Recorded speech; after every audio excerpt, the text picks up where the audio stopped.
Welcome to the Life Unscripted podcast. So, in today's episode, we're going to dive into chapter 8 of my book, The Courage to Succeed, A True American Dream.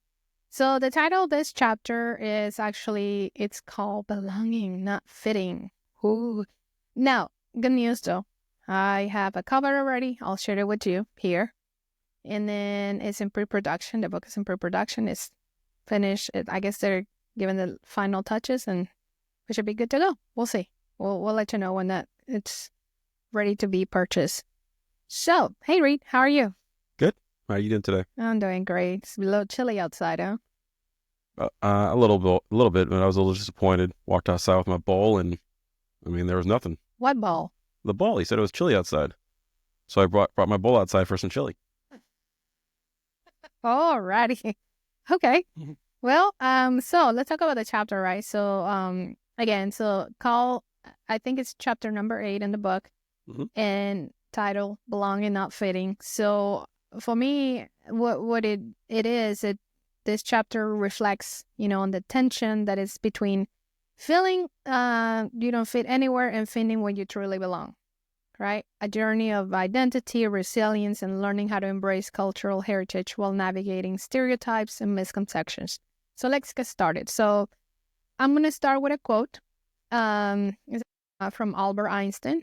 It says, I want to, my consciousness of belonging to the invisible community of those who strive for truth, beauty, and justice has preserved me from feeling isolated. So to me, these words perfectly encapsulated the theme of the chapter. It's about finding a sense of belonging through shared values, even when you don't seem to be fit in a particular space. So why am I talking about this? Well, if you haven't figured out by now, or at least know by now, I think I've shared the fact that I am an immigrant, right? I'm an immigrant from Colombia. Mm-hmm. And I feel like many immigrants, I've often felt like I existed in limbo at one point. I don't exist in limbo anymore. But at one point, I felt like I was caught in between two worlds, especially at the beginning. I didn't feel like I fit back in my birth country anymore when I went back there, but I didn't fully belong here. That was at the beginning. I was in between, right? Okay. But then over time, I realized that it wasn't about fitting in. It was finding what I truly belong, right? And so for me, it probably meant speaking against injustices, rejecting toxic cultural norms, discovering more about myself in the process. Now, Reed, tell me, have you ever felt like you didn't fit, but you weren't sure where you belong? How did you navigate that feeling if you ever had it? Well, it really depends on what part of life, because I've been overseas. So in Korea, definitely didn't really fit into a lot of the areas because it's definitely different. Went there when I was 19, so there was that aspect of the culture's different, so fitting in like that. And then there's just the sheer idea of fitting in, such as growing up.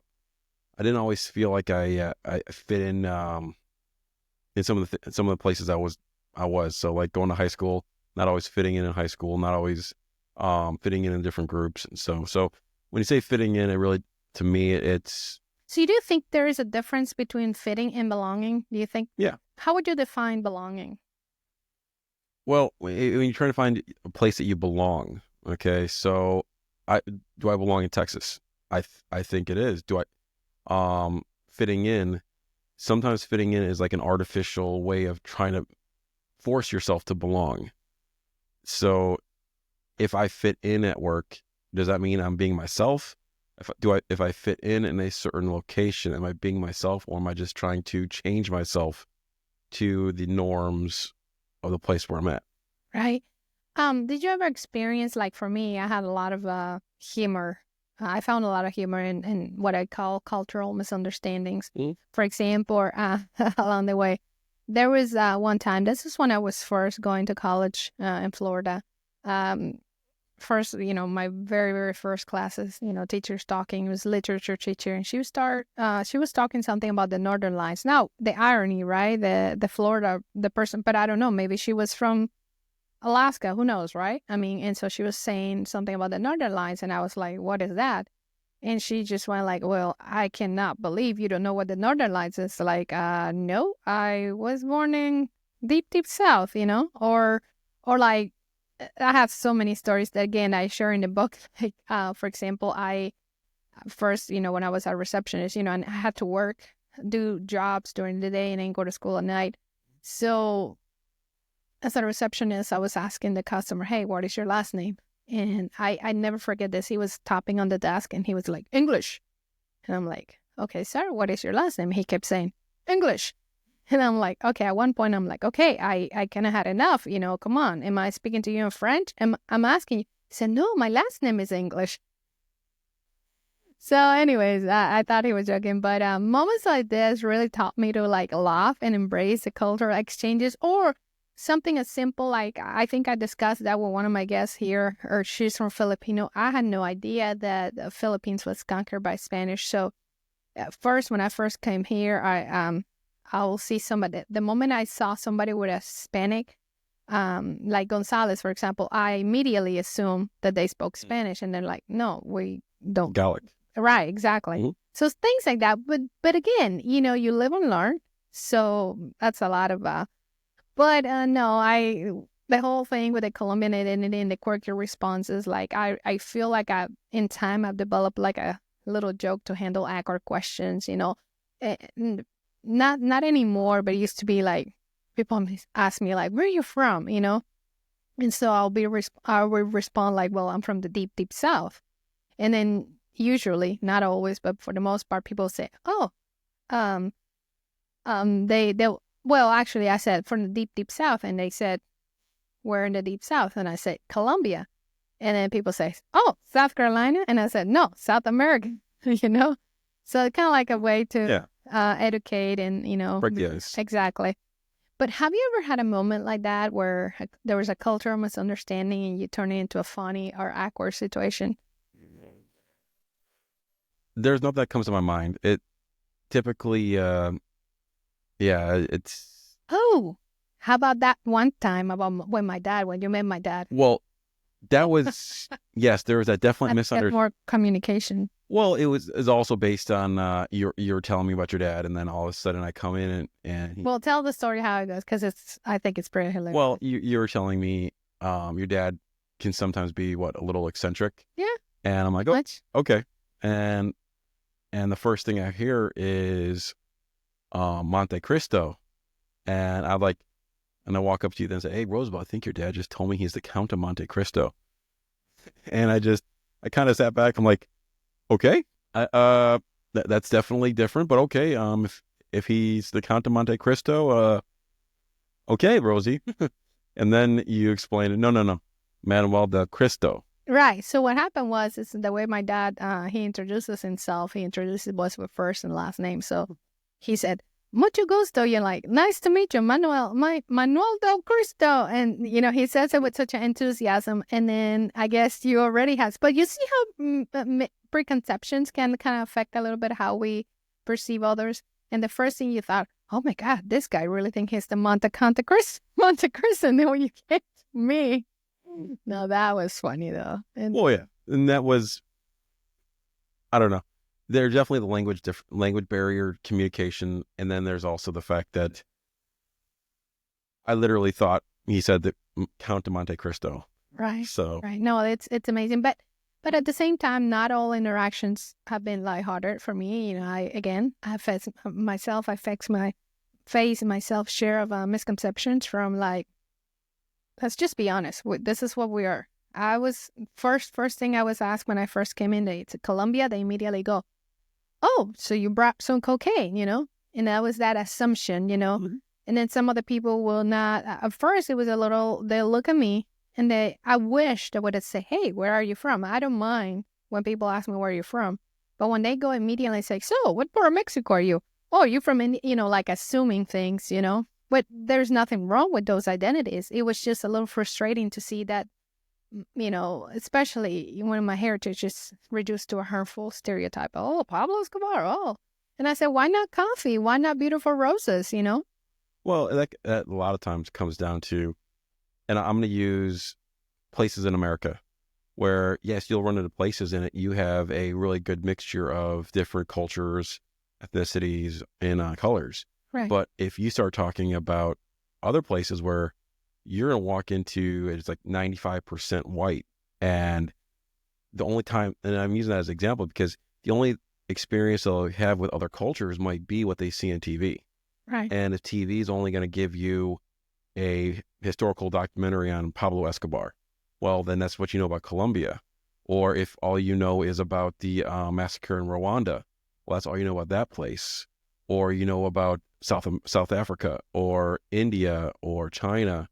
If all they're going to tell you are pretty much some of the horrible things or historical things that might not accurately represent a whole entire culture, but overall just represent a specific portion of the culture, a specific snippet in time, or just a generalization that isn't representative of the people. Right. That is so true. And then when you translate that into day-to-day living, again, we all have had experience. My experience, unfortunately, even at work when I first came in, because I have to be honest with you, my English was pretty rough. If anyone ever thinks that, sometimes I, misspell or say, don't say things right now, imagine when I first came in, because I literally had to teach myself good English, decent English that people could understand me. You learn how to pronounce it perfectly. Well, you say it like that because, yes, that was the name of the book that I actually picked up at Barnes & Noble. It used to come in a CD. And so it will help me. One of the things that helped me, which, it's, for example, to make the distinction between bird, beer, bird, the things, because there were some instances, like apparently I will misspell the word shepherd and shepherd, cheaper, shepherd, cheaper, stuff like that, right? Yeah. And so, once in a while, like I said, so very, very at first, unfortunately, there was a lady boss that I had that she was, I don't know, in her 60s or whatever she was going through, but she flat out told me, "Oh, you smile too much.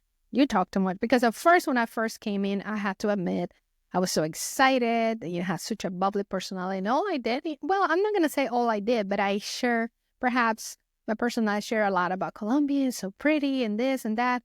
And then at one point, she's like, she would say mean things to me. Like one time she said, "Well, did you check the mail?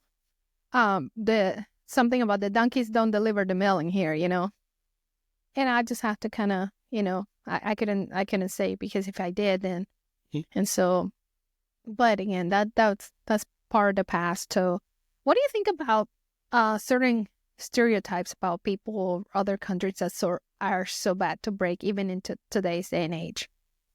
Oh, bad stereotypes.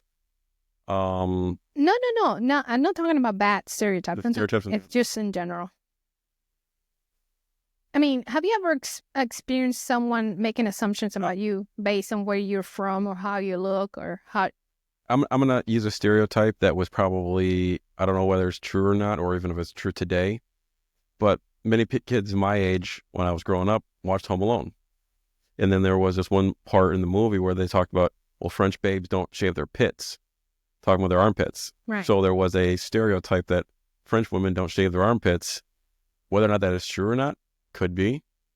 But it was put in a movie, and then that whole generalization did exist for quite a long time. Right.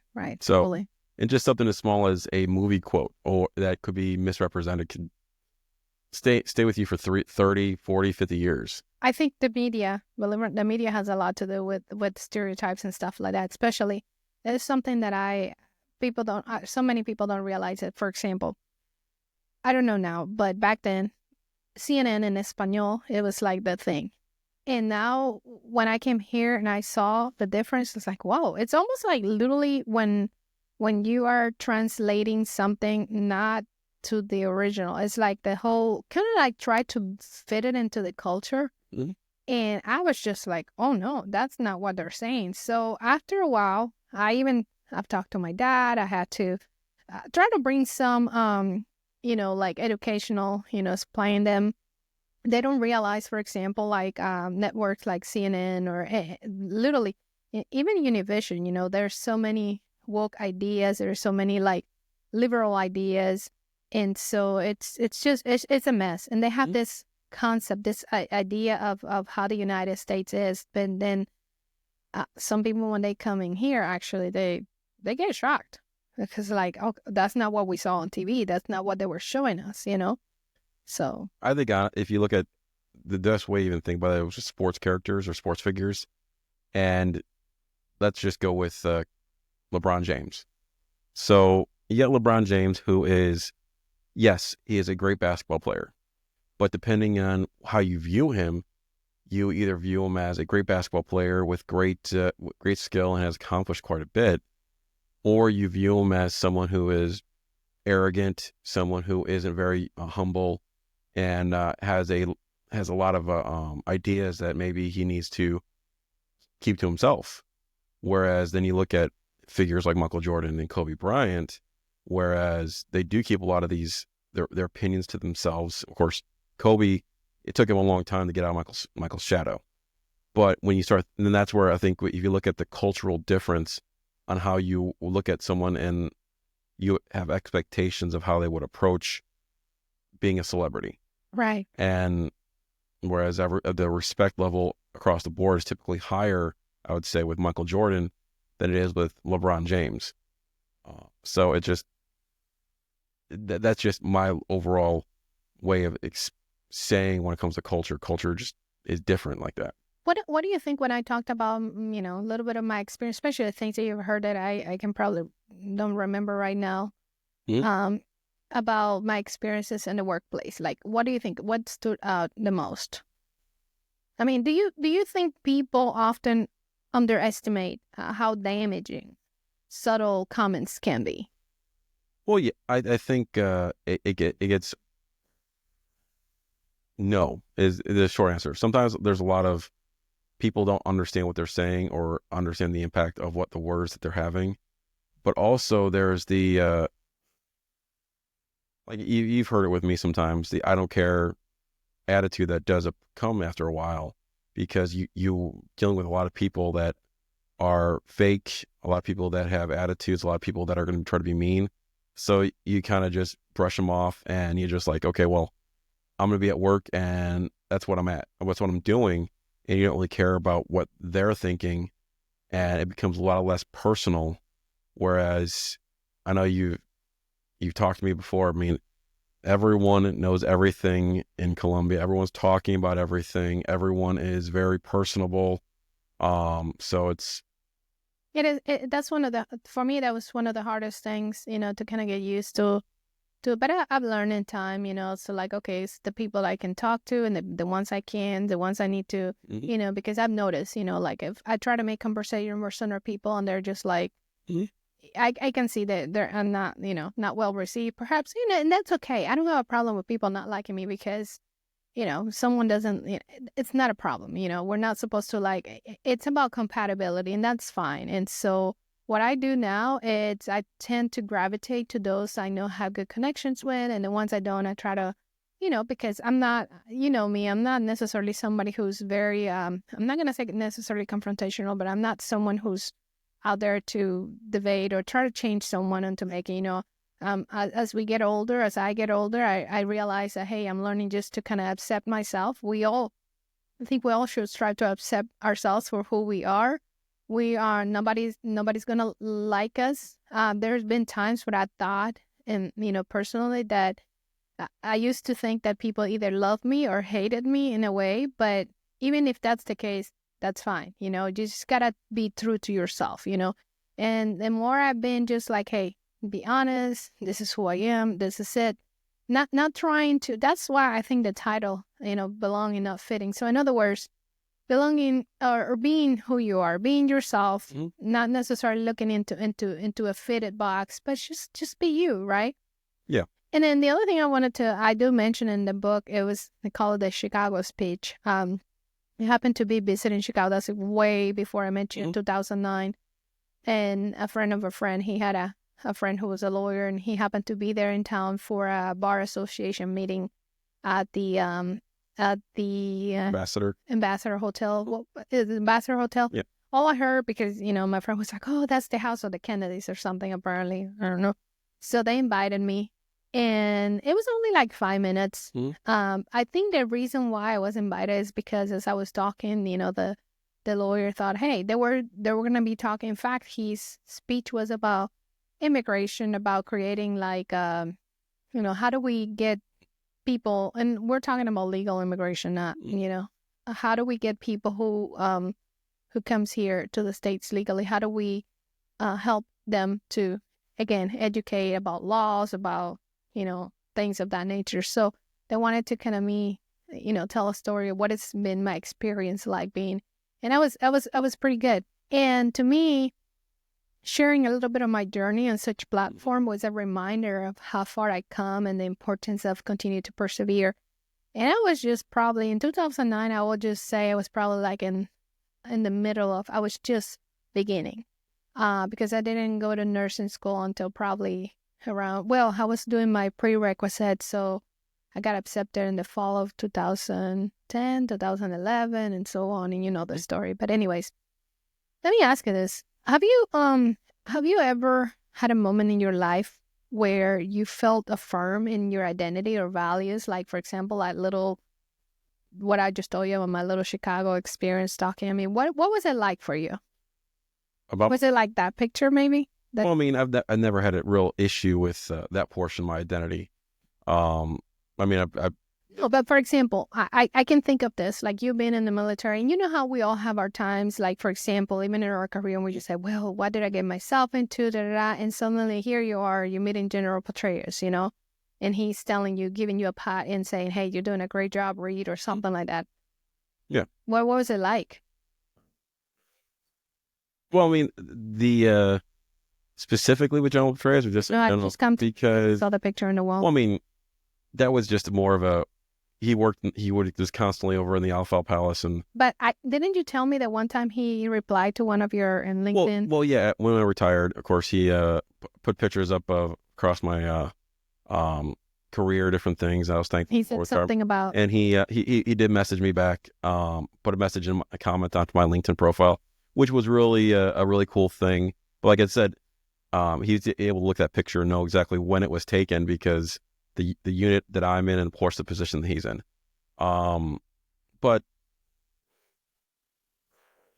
when it comes to the identity, I mean, when I graduated from high school, I mean, that's really when you're searching for your identity.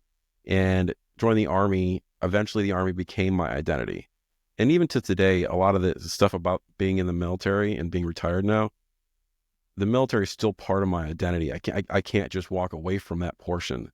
It's part of your life, your history. But I'm still searching for the next chapter in my identity. What is that going to look like? And I don't think I can't lose the values, and I can't lose the experience and the knowledge I gained, but it's not all going to be applicable as I move forward. And I got to know what I need to bring with me and what I need to leave back there.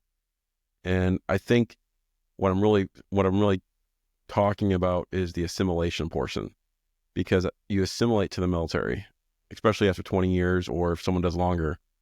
But now I have to assimilate to civilian life, and it's different. That's not always easy. Especially since when I joined the military, I was 18. When I retired, I was 38. So many things have changed. Right. And when someone comes from a different country, it's bring with you your culture, bring with you your experiences, your knowledge. But you have to know exactly, moving forward, what is it you're going to be able to take with you forward, and what is it you're going to have to just keep, but not necessarily going to be part of your new identity. So do you think that sharing personal stories, like my journey, for example, like what I do in the book, do you think that that'd be like an impactful in bridging like cultural gaps? Do you think would you say that? When it comes to a lot of the stories in the book, I would say it is, but I would say it depends on who you're speaking to, because you have a lot of immigrants who do come to the United States who don't know how to succeed. And I'm saying that just, they're in positions that they're just struggling with that success. And then you have a lot of them that will come and they are able to succeed very easily. So let me ask you this. Hold on. Mm-hmm. And would that take, so do you really think when it comes to success, is there some like a formula, like you have to follow a script or something in order to succeed? Like in the case of an immigrant, is that what you're saying? Well, I'm going to go with this one. Okay. And immerse yourself in the culture. And I strongly mean that. So if That was my case. And I say, as a person coming from one country to another country, immerse yourself in the culture. It's going to be difficult. It's going to be hard, but success could be that, could be achieved with that. But and I'm going to use this as an example, though, Rosabel. If you immigrate from this country, from another country to America, and you don't immerse yourself in American culture, but you find a niche within a community, and they speak all the same the language you speak. They have shops that have all the food that you would have prepared a certain way. Everyone communicates and does everything in the way that it was back home. Are you immersing yourself in the American culture in order to take full advantage? Or are you now here taking advantage of about 50% of it? But listen to, that's exactly what I tell in my book. That's the story I tell. When I came here, I came like an open book, okay? And this is the good, this is what I really like about the fact I have not lost myself in the process. I'm still very much Colombian. You see me. I speak the language as fluent as I can. I'm able to go back, interact with people, do things. But when people see me here, I'm not trying to push anything, of my Colombian culture. I bring it in it's kind of like an addition to it. But at the same time, I've been able, and you are very right, because you had no idea how many people came to me and asked me, how did you do that? How were you able to go to college? How were you able to get an education? How were you able to? But there's something I learned very early on, and I don't know if it's something I learned it when I tried to learn a little bit of English back there in Colombia, and I realized something. You cannot successfully learn a language until you actually learn the culture. Because otherwise, what you will be doing, unfortunately, like many people do, is they're translating their culture into, you cannot do that. It's not the same. It does not translate the same. So you have to learn the culture, the context, and that's kind of like how I did it. And I tell, to me, it's a little bit of a funny story, and I don't mean to put, people on on the spot, but this is just something that says a little funny. I say it this way. I was taking a little bit of English classes right before. I took a little bit of Spanish, that when I was going to medical school, it was a requirement that you had to have so many, whatever levels of English, but it's at the basic level, right? And there was a teacher, I guess, again, I think he was Colombian, but he had come to the States and he had thought, so teaching English, And I remember there was a boy in the class, and he was actually he was going to move to, at that time, he was going to move to Maryland, I think, with his grandma. And in a very Caribbean or very North Colombian coast, the accent. So I never forget that. He said, the teacher was saying something like, hey, so tell me, what do you do this weekend? And so he went like this. He said, I went to the beach with my friend to the party. And so when I heard that, I was like, oh my God, that doesn't sound very, and so I'm like, I don't want to talk. I don't want to speak like that, and again, better than nothing, but I felt like I wanted, and it is possible. It is possible to communicate like a native. Of course, you hear me.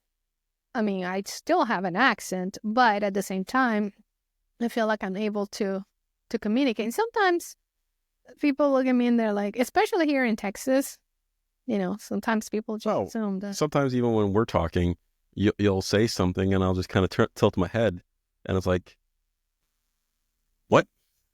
And it's right that you're still learning. Well, yeah, and you are learning. Well, sometimes it might just be you're using a word and it's not an incorrect word, but it's not maybe the common word that the everyday person would use, or the use of words that are grammatically correct, and like you said, are not very common. And then there are those words that I happen to know meanings to, again, because you study in depth, and you're like, I never heard that word before. And there is a very much, because I remember you talking to me sometimes when, especially in nursing school, and then in your master's courses and everything, and you'll say some medical terms to me. Well, that's different. And you'll look at me and say, what do you mean you don't know that word? And it's like, well, I consider myself to be an educated person, but it's like, we don't use. You have lots to learn that, but again, those are medical words. So again, I've learned that not everybody has that terminology, but I don't think that has nothing to do culturally, maybe. No, it's not. It's just, it's one of those things where there's a lot of, I mean, look, communication between average people in the United States is done at probably the high school level. Right. It's not going to be done at your college level. Because if you did that, you'd have a lot of miscommunication or people just unsure what's being done or Right. said. So Absolutely, absolutely. So I did talk a little bit. I don't know if in the book, I talk a little bit about something called global citizenship, Mhm. but it's interesting. And I want to discuss that a little bit because it can mean many things in different contexts. And when I mean global citizenship, I mean it like this. For example, I feel like when I first came here, and even when I was in Colombia, let me tell you, and this is something also interesting. Growing up out there, Mhm. so in a country like Colombia, we are mestizos. So there's a lot of mix. We are very, very well mixed. Like literally there's not a whole lot of, for example, in me, I have, 40% Hispanic, 30% Colombian, and then the other 40%, that's according to my DNA. Yeah, especially So, DNA. exactly. A little bit from Italy, a little bit from this. So it's really not so it's a true mix. It's a lot, right?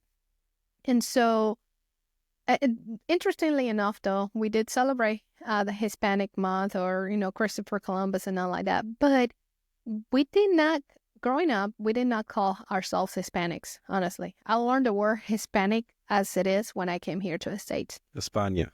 Well, Yep.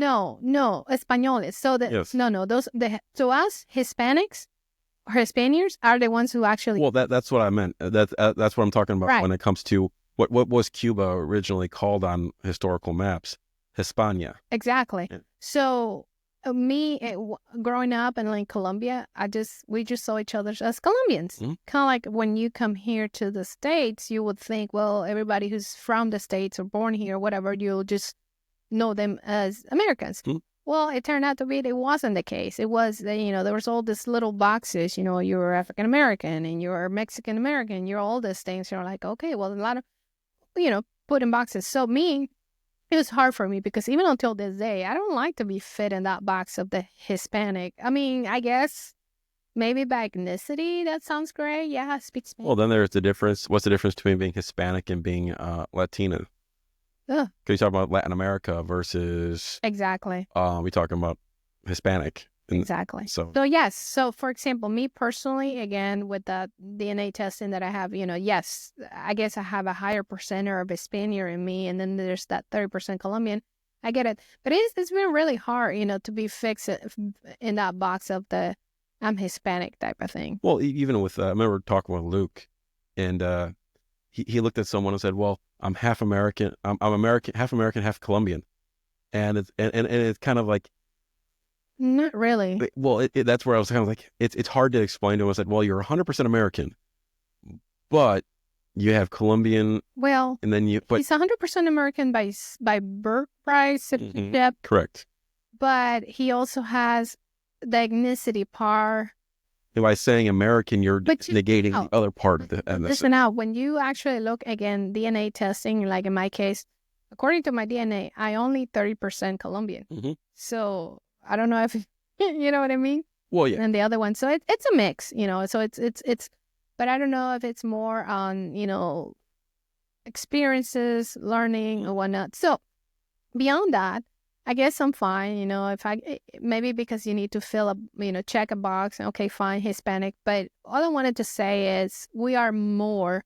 I feel like I'm more what meets the eye. I'm more than just a box. Hispanic or olive skin or whatever people want to say. I believe in. There's also a chapter in the book that I believe is called individuality or something like I can remember. On the top of my head right now, but it talks about your personal identity. I mean, there's a reason why each one of us have a very set of fingerprints. Even twins, even not just fraternal twins, but the identical twins. Every single one of us have a different set of fingerprints. Did you? Even identical? I think so. I would have to look at that because I think someone told me that. Because identical twins are supposed to have everything the same, but it's possible. I mean, no, apparently every single human being has a different set of fingerprints. What does that tell you about, God's thinking? I mean, all of us were unique. Now, quick question here. What do you think will be one takeaway that you hope listeners will gain from this conversation about belonging and identity? Well, I'll tell you, the biggest thing is it is better for you to really know where you belong. And I say that is belonging is the most important thing. Do you belong in your home? Do you belong in the state you're in? Do you belong in like the area? Do you belong doing the job you're doing? So That's where your heart is at. Well, you want heart, head, where your passion, but if you're fitting in. So yes, you're doing a job, but are you fitting in at work? Okay, you're in a certain part of the country, but are you really belonging there? Or are you just trying to fit yourself into that specific mold? And by doing so, I mean, you're not really being true to yourself. Why the title of the chapter is belonging, comma, not fitting. So in other words, for this, what I can say is belonging, I think at one point it's more important than just fitting in. Mm-hmm. If someone listening right now feels stuck between two worlds, what advice would you give them to embrace their unique identity and find their place?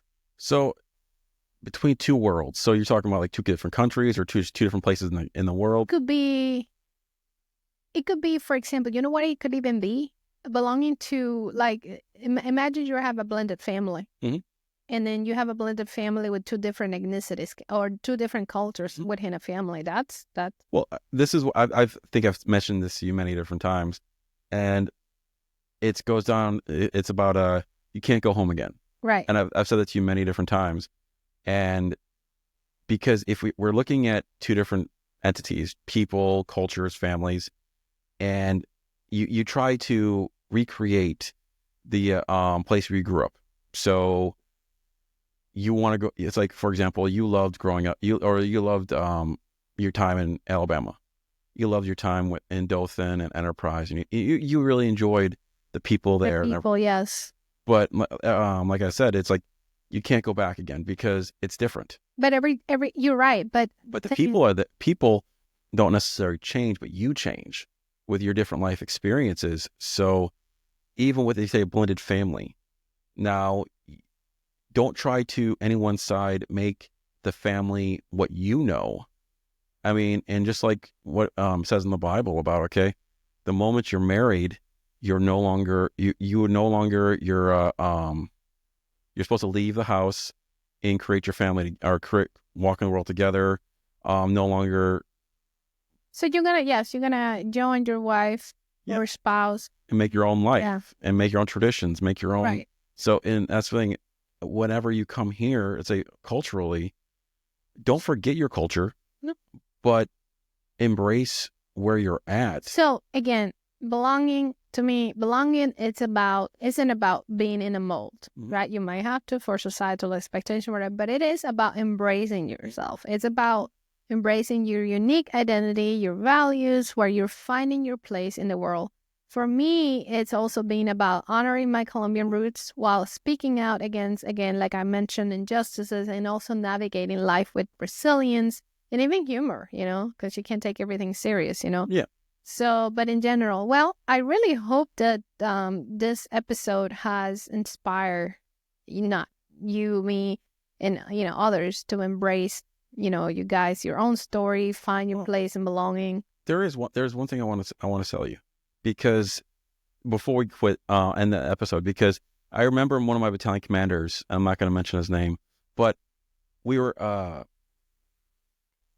done doing something when it comes to a organizational day at the battalion level, and he got everyone in the unit around the battalion, and he asked us a simple question: "Is like, are you in?" I'm like, the battalion, right? And he's being specific with it, but it's like, "Are you in the battalion?" And everyone said, "Well, yes, we're in the battalion." And then he said, "No, you are the battalion." And it's that realization that, okay, you're not, yes, the battalion is a unit, an organization made up of people. You are the people. So if you start looking at the culture, the community you're in, it's like, are you an American? Are you a Texan? Are you from this? Are you a Texan? Well, yes, you are. And you got to start thinking of it as, if you think of it as an external feature that doesn't relate to you, then how are you going to actually adapt that? How are you going to feel a certain way when it comes to that whole thing? So it's like that, the whole idea that you are that and not just in that. Are you in Texas? Of course you're in Texas. But are you a Texan? Are you an American? You have your heart. Or are you in America? Exactly. There's two different things. And it happens. Embracing that you are that thing. You're not just in that thing, but you are that thing. Like, are you a soldier, or are you just in the army? And again, it also depends on priorities and people's, so. It does take some time though. Yes. So when someone enters a new area, a culture, demographic, you enter the army, it might take you some time to really feel like a soldier, just like it might take you some time to really feel like an American. It's like anything. It takes a while. For example, me making the transition from being a nurse into a provider, into going that transition, it takes a while. And yeah. And that's why it's, you have to embrace that whole thing and realize that you're not just in it, you are it. So after all, I guess I wasn't too wrong to call that chapter belonging, not fitting. So it kind of like speaks for it, And so if anyone gets anything from this, from me, it's realizing that you're here. You're not just in America. You're not just in Texas. You're not just in this country. You are the country. That is the true American dream. That's what I call, own it. That's why my taking book is ownership. The Courage to Succeed, a True American Dream. So you have to have courage to succeed. You see? Yeah. So it's not like it's a manual out there. You have to want to succeed. Well, think about everything that and then the American dream comes in. Well, the ownership part. And then that's really where, when you transition from into you are, the ownership. Are you going to own your journey? Are you going to own what you want to get in life? Now that you mentioned that, I wasn't thinking about this, but I'm glad you said these words, because I realized something. When, I don't know, but for other perspectives, especially people who are outside this country, and they think about the American dream, they the media think it's money, power, great this, great that. But you could also, again, be part of it, be content, own it. I don't know. Could I consider myself successful based, again, on what? Am I a millionaire? Maybe not. Right? Maybe I'm not but I do feel like a millionaire, because once again, I've embraced, because I value what I have. I value my family. I value my children. I value the opportunities that I've been given. So it's not always about money or power. Oops. Yeah. So anyway, yeah. So I think, so again, and that's why it says a true American dream, because you have to be true to yourself. You have to be true to you. And not one size fits all. Everybody, however you think, but yeah, it takes courage. And I look at you and I'll say, yeah, you came here and you saw some things you had to fix, like English, you learning that whole thing. Then you're like, well, you had that passion for medical, so you had to own that. You're like, I want to do medical. I have a passion for writing. Exactly. I have a passion for communication. But owning your journey. Exactly. Because if you let someone else dictate your journey, absolutely, then you don't know where you're going to go. Enjoying what you do. I also love singing, so I just enjoy being me, whether it means singing a song here, doing a podcast here, writing a book here, whatever, it's just about being alive. Don't let someone put you in a box. Exactly. That's why. Because if you get put in I know. And that's why sometimes when you get put in a box, oh, you stop me in a box for sure. No, when I say you start, no, I know. You start owning. Someone else starts owning your journey and dictating it. Exactly. Don't let someone else dictate it. Own your own journey. Realize that you are where you belong. Also, again, I owe this to my mother. My mother pretty much told me, you can be whatever you want to do, of course with limitation, but she literally raised me to be that. You want to be. And then there's also a saying in Colombia says, somebody said one time, like, if you want to be a shoemaker, be a shoemaker, but be the best one. That's what the key is to it. Whatever you do, just do the best you can. and everything else would just fall into And if you enjoy everything you do in life, you'll never work a day. Exactly. So, well, thank you again, Reed. I thank you guys for tuning in into another episode of the Life Unscripted podcast. If this conversation resonated with you, I really love to hear your thoughts. Please connect with me via social media. I'm on X. I'm on Instagram. It's actually, you find me on X. It's Life Unscripted, at Life Unscripted. Or actually, my handle is at with Rosabel, but it's Life Unscripted. And then, share your experiences with, your belonging. And then until next time, keep thriving, keep growing, and keep finding your unique place in the world. and God bless America and support the troops. Amen. All right. We'll see you next time. Have a good night. Good day.